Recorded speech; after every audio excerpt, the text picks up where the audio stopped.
concept of India. நாங்கள் இன்று ஒரு பிரிவுவாத அரசியலை வளர்க்கின்ற ஒரு மாறுபட்ட சித்தாந்தத்தை முன்னெடுக்கின்ற பாஜகவையும் ஆர்எஸ்எஸ்ஸையும் போராடுவதிலே எங்கள் அரசியல் களத்தை நாங்கள் அமைத்துக் கொண்டிருக்கிறோம். We believe that India is a union of states. In the constitution, it is clearly stated, India, that is Bharat, is a union of states. And what this means is that all states, all languages, all traditions should be treated equally. எங்களை பொறுத்தவரை India என்பது மாநிலங்களுடைய ஒன்றியம். இந்திய அரசியல் சாசன சட்டம் அப்படித்தான் இந்த நாட்டை அமைத்திருக்கிறது. பல்வேறு மாநிலங்களிலே இருக்கின்ற பல்வேறு மொழி பேசுகின்ற மக்கள், அவருடைய கலாச்சாரங்கள், அவருடைய பின்னணிகள் இவ்வளவையும் போற்றி பாதுகாக்கக்கூடிய அமைப்பாகத்தான் எங்கள் அரசியல் இருக்க வேண்டும் என்று நாங்கள் விரும்புகிறோம். For us, every single state, no matter how big or small, is equally important. எங்களை பொறுத்தவரை ஒரு மாநிலம் எவ்வளவு சிறிய மாநிலமாக இருந்தாலும் அது எங்களுக்கு முக்கியமான மாநிலம்தான். For us, every single language is a history of its people. எங்களை பொறுத்தவரை இந்தியாவில் பேசப்படுகின்ற ஒவ்வொரு மொழிக்கும் பின்னால் ஒரு பெரிய வரலாறு இருக்கின்றது. Every single language is an important treasure for the Union of India. இந்திய நாட்டிலே பேசப்படுகின்ற ஒவ்வொரு மொழியும் ஒரு மிகப்பெரிய இலக்கிய பொக்கிஷம். The Tamil people have their history, thousands of years of history.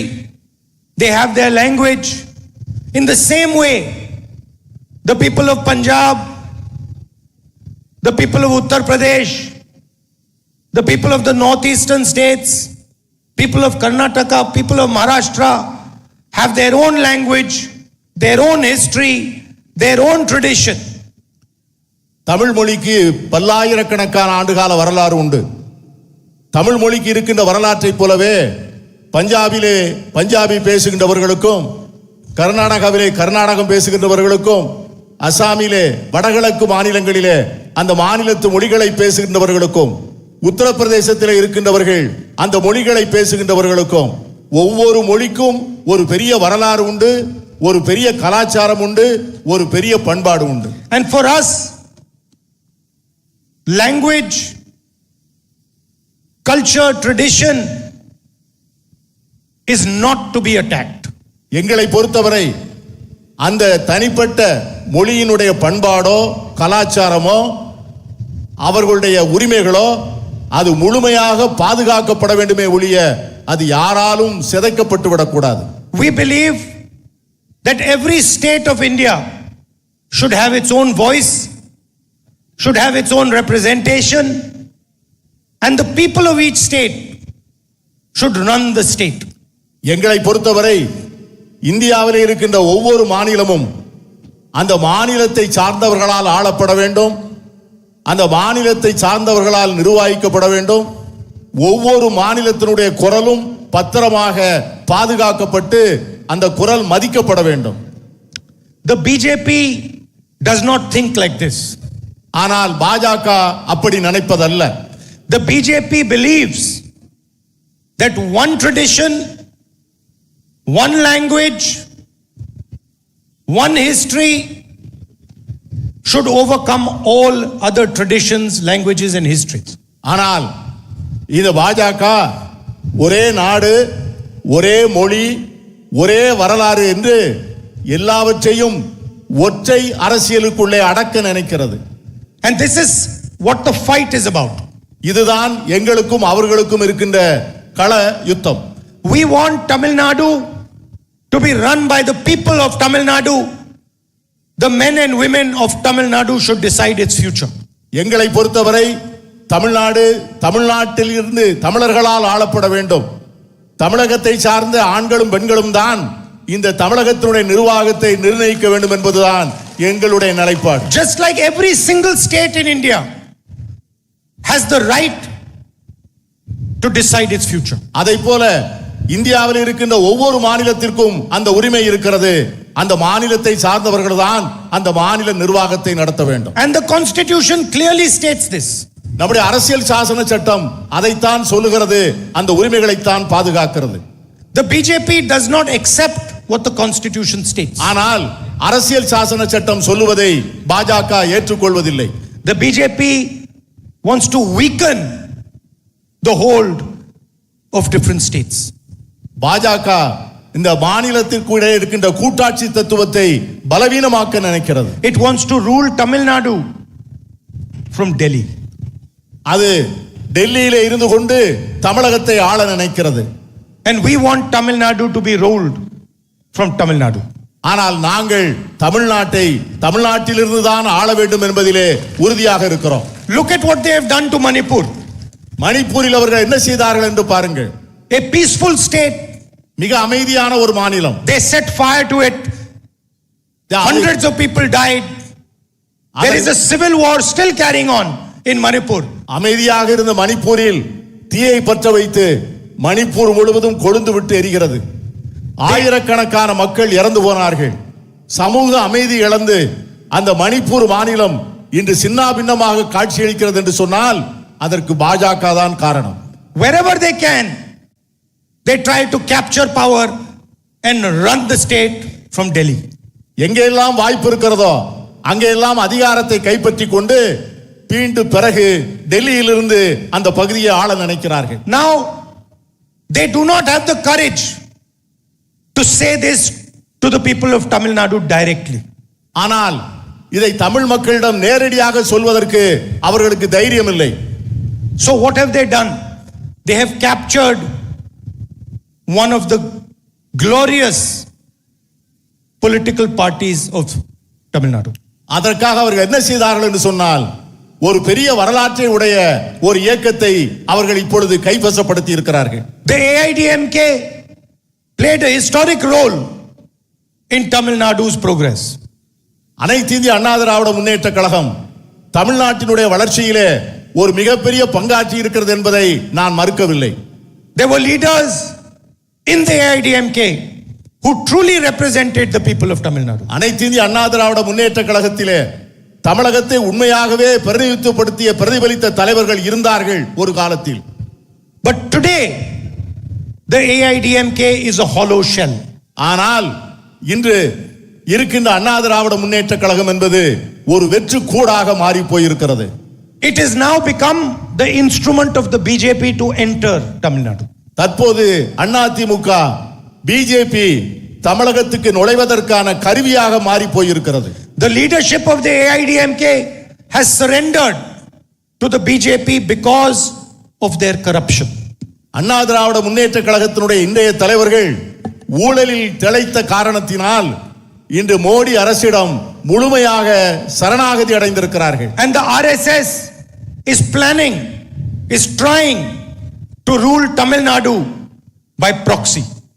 RSS இயக்கம் தமிழகத்தை பினாமிகளை வைத்து ஆட்சி செய்வதற்கான முயற்சிகளை மேற்கொண்டிருக்கிறது. The same way Donald Trump controls the Prime Minister of India, the Prime Minister of India wants to control Tamil Nadu through the AIDMK. அமெரிக்க குடியரசுத் தலைவர் Donald Trump எப்படி மோடியை கைவசப்படுத்தி ஆட்டு வைக்கிறாரோ அதை போல மோடி தமிழகத்திலே இருக்கின்ற எடப்பாடியை கைவசப்படுத்தி அவரை ஆட்டுவிக்க நினைக்கிறார். And the DMK and the Congress party and our alliance are defending Tamil language, Tamil culture, Tamil history from the RSS. ஆனால் நாங்கள் கூட்டணி வைத்திருக்கின்ற திராவிட முன்னேற்ற கழகமாக இருந்தாலும் சரி, எங்கள் கூட்டணியில் இருக்கிற மற்ற கட்சிகளாக இருந்தாலும் சரி, நாங்கள் தமிழ் மொழியை பாதுகாப்பதிலே உறுதியாக இருக்கிறோம். தமிழ் கலாச்சாரத்தை போற்றுவதிலே உறுதியாக இருக்கிறோம். தமிழ் பண்பாட்டை சிதறாமல் கவனிப்பதிலே நாங்கள் மிகவும் உறுதியாக இருக்கிறோம். The RSS hates the idea, hates the Dravidian idea. RSS இயக்கம் அடிப்படையிலேயே திராவிட சித்தாந்தத்தையே வெறுக்கிறது. Because they know that it is the Tamils who can challenge them. அவர்களுக்கு நன்கு தெரியும் RSS இயக்கத்தின் சித்தாந்தத்தை எதிர்க்கக்கூடியவர்கள் தமிழர்கள்தான் என்பது அவர்கள் நன்கு அறிந்தது. They know it is the brave Tamil people who will resist them. அவர்கள் தெரியும் வீரமான தமிழர்கள் அவர்களை ஒரு நாளும் ஏற்றுக்கொள்ள மாட்டார்கள் என்பது அவர்களுக்கு நன்கு தெரியும். And they know that the Tamil people will never knowingly surrender to them. அவர்களுக்கு தெரியும் இந்த தமிழர்கள் ஒரு நாளும் அவர்களிடம் சரணடைய மாட்டார்கள் என்பதும் அவர்களுக்கு நன்கு தெரியும். That is why they are trying this new technique of coming through with the AIDMK. அதனால்தான் அவர்கள் இப்பொழுது புதிதாக ஒரு யுக்தியை கண்டுபிடித்து அண்ணா திராவிட முன்னேற்ற கழகத்தின் மூலம் தமிழகத்திலே வந்து கால் பதிக்க நினைக்கிறார்கள். Few days ago in Parliament, the Prime Minister did a very dangerous thing. சில நாட்களுக்கு முன்பு நம்முடைய பிரதமர் பாராளுமன்றத்திலே மிகவும் ஒரு ஆபத்தான ஒரு காரியத்தை செய்தார். He told the country that he wants to pass a women's bill. இந்த நாட்டு மக்களிடம் அவர் என்ன சொன்னார் என்று சொன்னால் மகளிருக்கான இடஒதுக்கீடை வழங்க போகிறேன் என்று சொன்னார். But the real plan was to change the electoral structure of India. ஆனால் அவருடைய உண்மையான எண்ணம் என்னவென்று சொன்னால் இந்த நாட்டிலே இருக்கின்ற தேர்தல் கட்டுமானத்தையே சீர்குலைப்பதுதான் அவர் மனதிலே இருந்த உண்மையான சதித்திட்டம். Hidden behind the women's bill was a delimitation bill that would change the constituencies of India. இந்த மகளிர் இடஒதுக்கீடுக்கு பின்னால் தொகுதி சீரமைப்பு என்கிற ஒரு விதியையும் சேர்த்து இந்தியாவிலே இருக்கின்ற அத்தனை தொகுதிகளையும் மாற்றி அமைப்பதற்கான ஒரு முயற்சியை அவர் மேற்கொண்டார். What they wanted to do was reduce the number of seats of southern states, of northeastern states and of smaller states. அவர் செய்ய நினைத்தது என்னவென்று சொன்னால் தென் மாநிலங்களுக்கு பாராளுமன்றத்தில் இருக்கின்ற பிரதிநிதித்துவத்தை குறைக்க வேண்டும் and fundamentally change the balance of power in India. வடகிழக்கு மாநிலங்களிலே இருக்கின்ற இடங்களை குறைக்க வேண்டும். அவருடைய ஒட்டுமொத்த ஆசை என்னவென்று சொன்னால் இன்று இந்தியாவிலே இருக்கின்ற அந்த அதிகார ஸ்திரத்தன்மையை சீர்குலைக்க வேண்டும் என்பதுதான் அவருடைய எண்ணம். And weaken the representation of South India, of Tamil Nadu, of Karnataka, of Kerala, of smaller states, Uttarakhand, Jharkhand, Chhattisgarh and of the northeastern states. அவருடைய உண்மையான நோக்கம் தமிழ்நாடு, ஆந்திரம், கேரளா, கர்நாடகம், சத்தீஸ்கர், ஜார்க்கண்ட் போன்ற மாநிலங்களினுடைய பிரதிநிதித்துவத்தை குறைத்து அவர்களுடைய பாராளுமன்ற பிரதிநிதித்துவத்தை குறைக்க வேண்டும் என்பதுதான் நம்முடைய பிரதமருடைய எண்ணம். And there is only one way to describe what they were doing. அவர்கள் செய்வதை சொல்வதற்கு ஒரு வழிதான் இருக்கிறது. And that is that it was an anti-national action. அது என்னவென்று சொன்னால் அவர் செய்ய நினைப்பது மிகப்பெரிய தேச விரோத செயல். It is an action against the union of states. இது ஒன்றுபட்ட இந்தியாவை எதிராக அவர் செய்கின்ற சதி. And that is why we stopped it and we defeated the bill in parliament. அதனால்தான் அதை பாராளுமன்றத்திலே தடுத்து நிறுத்தினோம், அந்த மசோதாவை தோற்கடித்தோம். And we will continue to defeat any bill that tries to take away representation of anybody in our country. இன்று மட்டுமல்ல, இனி எந்த காலத்திலும் இந்த மாநிலங்களுடைய பிரதிநிதித்துவத்தை குறைப்பதற்கு மோடி அரசு முற்படும் என்று சொன்னால் அதை ஒவ்வொரு முறையும் தோற்கடிப்போம், அந்த சதியை ஒவ்வொரு நேரத்திலும் வீழ்த்துவோம். Tamil Nadu has shown a progressive vision to the rest of the country. Tamilagam India முழுமைக்கும் ஒரு முற்போக்கான பார்வையை தந்திருக்கிறது. Your politics has been historically rooted in social justice. உங்களுடைய அரசியல் என்பது வரலாற்று பூர்வமாக சமூக நீதியிலே கால் பதித்தது. You have the midday meal program. You have leaders in you are leaders in women's education, in employment, and Tamil Nadu and the people of Tamil Nadu are benefiting from this. இந்த தமிழ்நாட்டில் தான் மதிய உணவு திட்டம் வந்தது. இங்கேதான் பெண்களுக்கான பாதுகாப்பான சட்டங்கள் நிறைவேற்றப்பட்டன.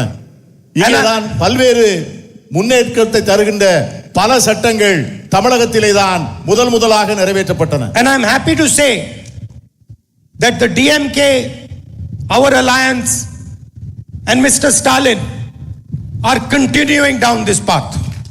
நான் மிக மகிழ்ச்சியாக சொல்லுகிறேன், மனநிறைவோடு சொல்லுகிறேன், திராவிட முன்னேற்ற கழகமும் நம்முடைய முதலமைச்சர் ஸ்டாலின் அவர்களும் இந்த பணிகளை இன்னும் தொடர்ந்து செய்து கொண்டிருக்கிறார்கள் என்பதை நான் மகிழ்ச்சியோடு சொல்ல ஆசைப்படுகிறேன். In the last 5 years, the government of Tamil Nadu had a fantastic CM breakfast scheme for children across the state. கடந்த 5 ஆண்டுகளாக பள்ளியிலே படிக்கின்ற குழந்தைகளுக்காக ஒரு மாபெரும் திட்டத்தை தமிழக அரசு நிறைவேற்றி இருக்கிறது.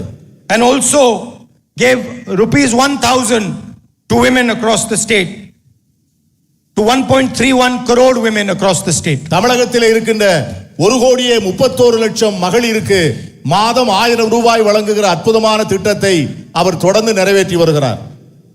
Our alliance is going to carry on down this path. எங்களுடைய கூட்டணி இந்த பணிகளை தொடர்ந்து செய்யும். We are going to increase the amount of money that is given to women to 2,000 rupees a month. எங்களுடைய கூட்டணி ஆட்சிக்கு வருகின்ற போது இப்பொழுது கொடுக்கின்ற 1000 ரூபாயை 2000 ரூபாயாக உயர்த்தி தருவோம் என்கிற உறுதியை தந்திருக்கிறோம். Senior citizens and differently able people will also get 2,000 rupees a month. மூத்த குடிமக்களும் மாற்றுத் திறனாளிகளும் இப்பொழுது பெறுகின்ற 1000 ரூபாயிலிருந்து கூடுதல் 1000 ரூபாயாக 2000 ரூபாய் பெறுவார்கள். Any woman who's a first time property buyer will have free property registration. முதல் முறையாக சொத்து வாங்குகின்ற எந்த பெண்ணுக்கும் முழுமையான பத்திரவு பதிவு கட்டண சலுகை உண்டு. And all government vacancies will be filled within 300 days. அரசாங்கத்தில் இருக்கின்ற அத்தனை காலி பணியிடங்களும் உடனடியாக நிரப்பப்படும். Meritorious students will get 2,000 rupees scholarship for college. திறமையான மாணவர்களுக்கு கல்லூரிக்கு செல்லுகின்றவர்களுக்கு மாதம் 2000 ரூபாய் கல்வி உதவித்தொகை வழங்கப்படும். And I am confident we will defeat the RSS AIDMK plan to hand over control of Tamil Nadu to Mr. Modi and Mr. Shah. RSS இயக்கமும் பாஜகவும் எடுத்துக்கொண்டிருக்கின்ற இந்த சதியை நிச்சயமாக நாங்கள் முறியடிப்போம் என்று நான் உறுதியாக நம்புகிறேன். And of course, whenever we come to Tamil Nadu, we remember our great leader K. Kamaraj. நான் எப்பொழுதெல்லாம் தமிழ்நாட்டுக்கு வருகிறேனோ அப்பொழுதெல்லாம் நம்முடைய நெஞ்சத்திலே நிறைந்த பெருந்தலைவர் காமராஜர் அவர்களை நான் நன்றியோடு நினைப்பேன். And he is still remembered for the pioneering work that he did in social justice and his contribution. The midday meal scheme will always be remembered. இன்றும் அவர் மறைந்து இத்தனை ஆண்டுகளான பின்பும் பெருந்தலைவர் காமராஜர் அவர்களை நினைக்கின்ற போது அவர்கள் சமூக நீதிக்காக எடுத்த முன்னெடுப்புகள், அவர்கள் எடுத்த பகல் உணவு திட்டம், அவர்கள் கல்விக்காக செய்த பல்வேறு பணிகளை நம்மால் ஒரு நாளும் மறக்க முடியாது. And Tamil Nadu still remembers how he expanded the public education system and laid a foundation for a solid education for Tamil Nadu. அவருடைய ஆட்சி காலத்திலே மாநிலத்தினுடைய கல்வி திட்டத்திற்கு எவ்வளவு அருமையான அடிப்படை பணிகள் செய்யப்பட்டன, எப்படி அவர் உயர்கல்வியை வளர்த்தெடுத்தார் என்பதை நாம் இன்னும் நினைவு கூர்கிறோம். I said that the BJP wants to rule Tamil Nadu from Delhi. நான் உங்களிடம் பேசுகின்ற போது சொன்னேன், பாஜக தமிழ்நாட்டை டெல்லியிலிருந்து ஆள நினைக்கிறது என்று நான் சொன்னேன். And I started my speech with the Bharat Jodo Yatra, a walk designed to unite our country. நான் இந்த இடத்திலிருந்து பாரத் ஜோடோ யாத்திரை ஆரம்பிக்கின்ற போது இந்த நாட்டை ஒற்றுமைப்படுத்த வேண்டும் என்கிற உணர்வோடு அந்த யாத்திரையை நான் துவங்கினேன். The worst thing about the RSS and the BJP is how they create hatred in our country.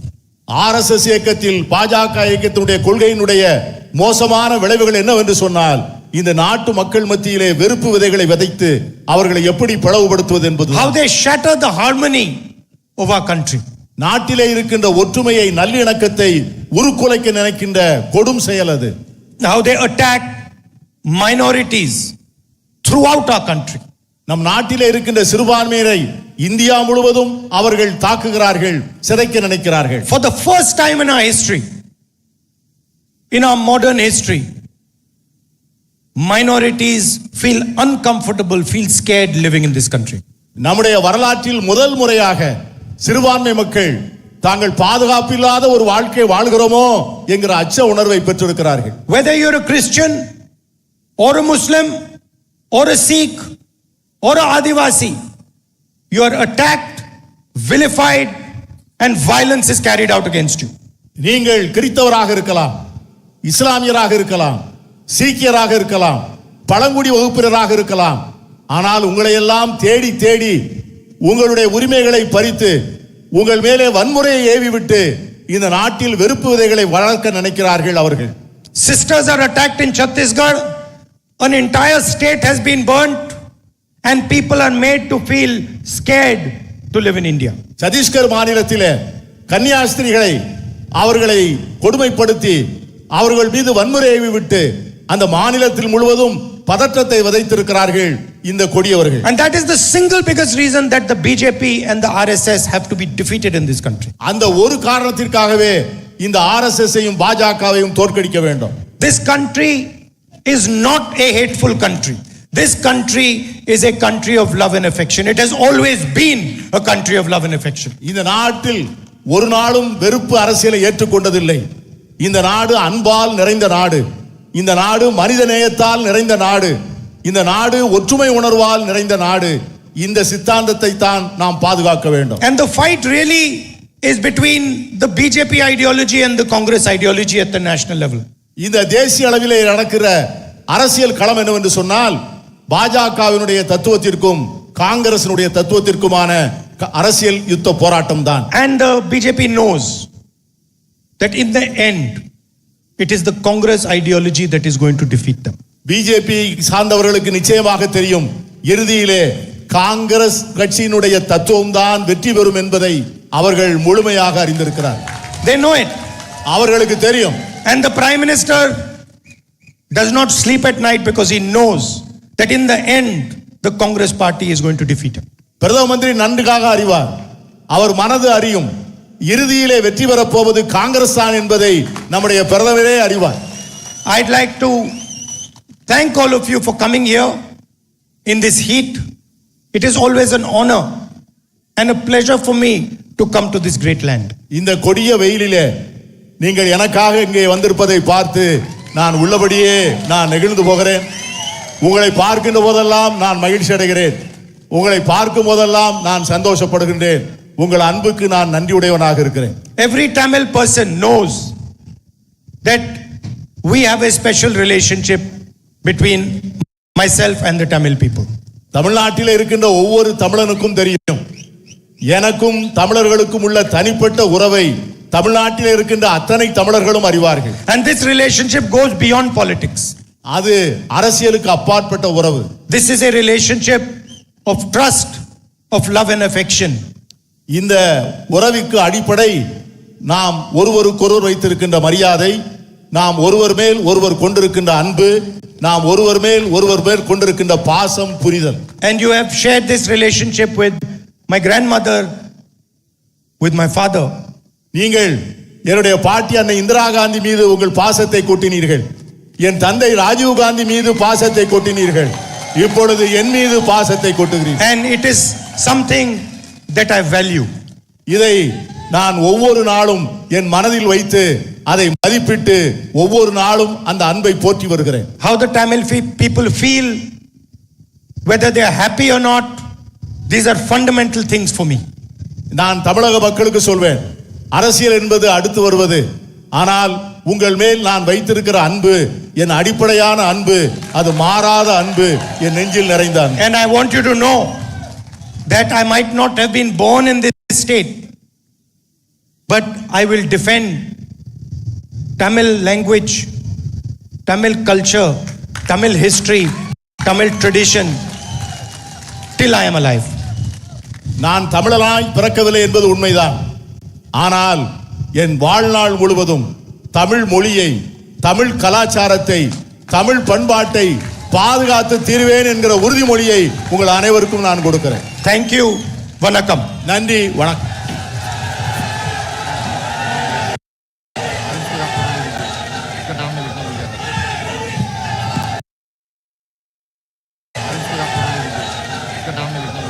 என் அருமை நண்பர்களே, இன்றைய தினம் சிவகாசி பட்டாசு தொழிற்சாலை விபத்திலே உயிர் நீத்த 23 தொழிலாளர்களுக்கு நம்முடைய அஞ்சலியை முதலில் செலுத்த நான் ஆசைப்படுகிறேன்.